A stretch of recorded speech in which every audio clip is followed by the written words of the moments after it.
guys, today we're debunking Melanie allegations. She has been accused of so many things, so let's talk about them. I apologize if I missed anything. First, we're gonna talk about the soap, CP drawings in the Crybaby coloring book. I want to say multiple ex-male fans, and even people who have never liked her, have said that there's nothing wrong with the coloring page. Melanie also didn't draw any of those. They were fan-made. So first let's talk about soap's lyrics. Guess I gotta wash my mouth out with soap. That's why Melanie character, Crybaby, has soap in her mouth. And she's making that face cusp alive. It or not soap doesn't taste good. The song is about being afraid you're going to overspill, aka overshare. Now don't get me wrong, there are multiple other ways it could have been drawn to make it look better and less controversial. However, I don't think it's CP. I'm going to show you this video, which is explaining Melanie's art style and the way her music is art.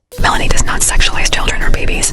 Here's a response from Melanie Martinez explaining this rumor. If you can't understand that, visual art has a deeper meaning, and you only look at it for face value, you probably won't get.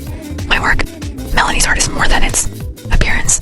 It has a deep meaning and connection. It isn't even supposed to be looked at like that in such a way. Like she said, visual art has a deeper meaning, and you only look at it for its face value. And if you still think Melanie's art is sexualizing children, you are the problem. You simply don't understand what Melanie tries to say through art. You aren't supposed to view it like that.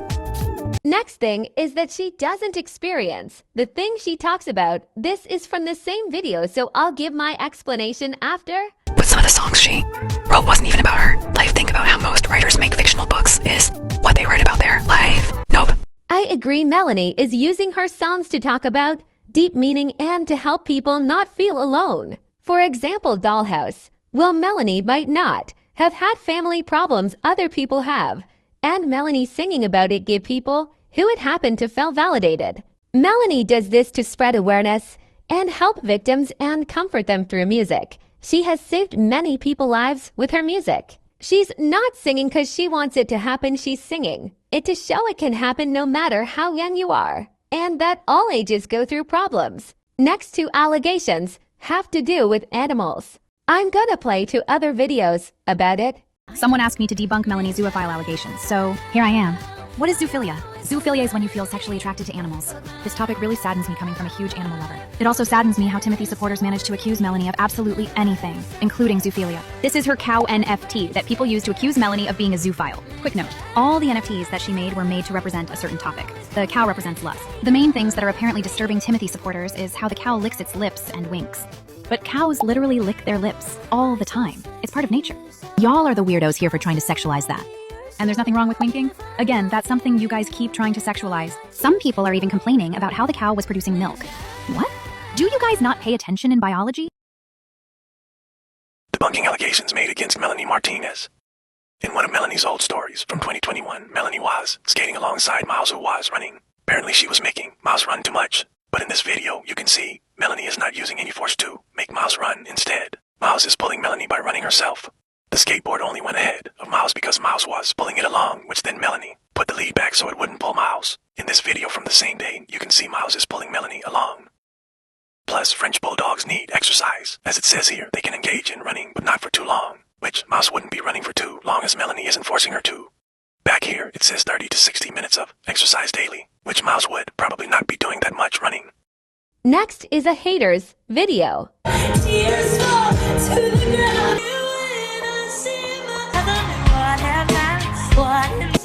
In my eyes, talk about you anyways. You never share your toys or commute to the ground. So for all the Crybaby clips, I want to remind y'all that was 10 years ago. It's been a decade since then. For the portals one, I honestly don't see that as bad singing. It's either a voice crack, which happens to everyone, or she's just enjoying her songs and using a lot of emotion for that song. Or even, hear me out, singers can get sick and have sore throats. Crazy, right? Back to Crybaby, she used to smoke, which damages your voice, lungs, and throats permanently. And yes, she didn't win The Voice. She was against around over 40 other people, and even if she didn't, when she was more famous now, it's not like she flopped. Now Melanie dancing to Teacher Pet in the Trilogy tour. I'm going to show this video, cause the creator explains. Debunking another one of Alma's videos.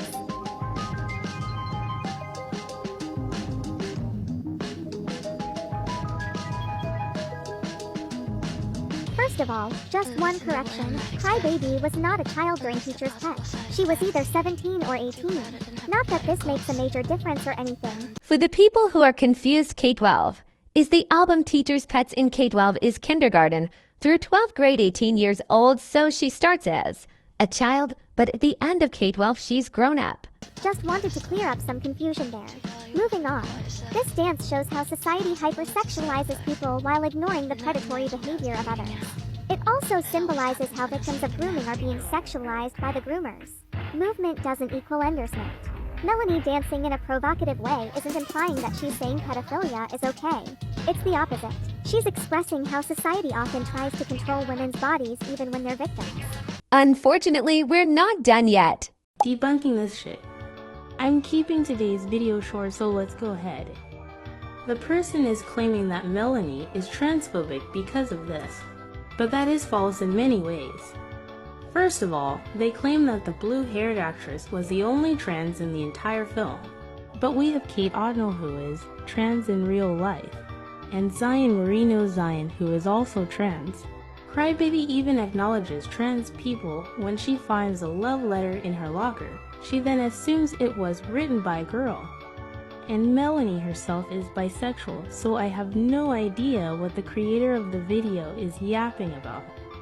One thing I'd like to state about what creator of the video is so bothered about.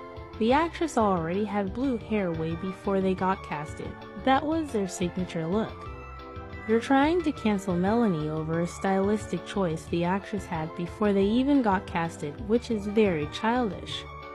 Next is Melanie twerking with white sage. People need to start respecting indigenous individuals. Melanie should not be twerking when using a plant that's been passing generations down from indigenous people. Have respect, man. It's still cultural appropriation, and indigenous people were the ones to call her out on this, not as haters. Have a little read. This isn't considered cultural appropriation. Allow me to explain how. First of all, twerking was never inappropriate. If you think what Melanie was doing that was wrong is twerking while spreading the scent of white sage around the room, then you're wrong. According to this website, twerking came from many traditional dances in Africa. This was never seen as inappropriate in the 1900s and 1800s. So what was Melanie doing that was so culturally inappropriate? She herself is a woman that follows spirituality and enjoys certain practices. I will be debunking one more video from this account. But before I do, you must keep in mind that I actually have this person blocked. I've had them blocked from a very long time because they refuse to watch my videos and immediately assume they're false without even watching. So yeah, we have a bad past. Surprise, surprise, Melanie is desperate for money again. Doing anything but talking about her multiple allegations. What do you mean are selling small plastic bottles of perfume for 82 pounds though? Reminder that she doesn't need the money talk. She's gone to the London, South Korea, and Tokyo, Japan. Didn't she also claim she was intended to make music videos plus?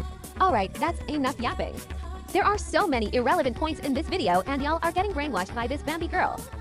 First of all, why is it any of our business where she is traveling?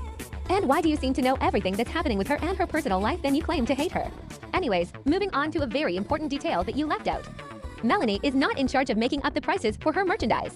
You know she has an entire team just to do that. She can be in charge of the design and the branding of the merch, but not the price. And yes, I do have evidence for this. Go ahead and check out this link. This is the Law Atlantic Records and Warner Music follow. This account is not reliable because they are clearly uneducated. I have no idea why Timothy supporters like to rely on this account.